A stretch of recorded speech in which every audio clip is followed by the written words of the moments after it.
Hello friends and fellow producers, back here with another quick tip for you. Today looking at trying to make the vocals even.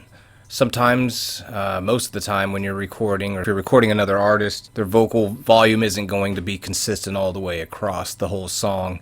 There'll be some dips where it's lower, some parts where it's a little louder. You want to be able to try to even out the sound as much as possible, so this is a great place to start. This isn't the fix-all for everything, but this is very effective, and I use this on top of other things that may need to be done, but this is always kind of a good base to start with. So I'm taking one of the songs I've recorded, and there's a certain part in here where I dip in and out a little bit. I'll let you listen to it, then I'll show you what I usually do to start fixing it. So we'll just start it from here. I'll give a voice to the voiceless. Through my melodies they flow.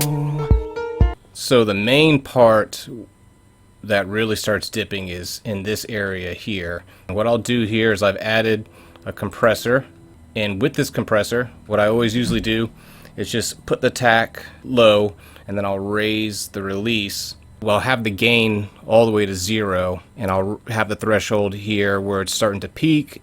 So I've already done this for this song, so you can see the setup that I did here. But the key is to add a second compressor, and this second compressor basically I can have the attack and the release low. You'll see when it's running, just the meter is barely hitting here. What I try to do is shoot for the vocals to be at about 6 right here, and it allows it to not shoot over, and it keeps it all within these parameters and usually smooths it out quite well. But the second compressor is key. I'll turn these off, I'll play it, and then I'll turn them on and play it, and you might be able to hear a little bit of a difference. I'll give a voice to the voiceless. Through my melodies they flow. Okay, and now I'll turn them on. I'll give a voice to the voiceless.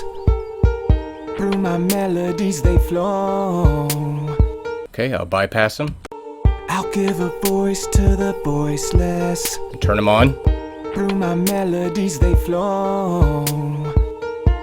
It's a subtle difference, but it is evening out the sound. And overall, if I had a better example that was a little bit more up and down, you'd hear it more. But you should be able to get the idea here. So definitely take this, apply it to one of your tracks, and hopefully this becomes a useful technique for you.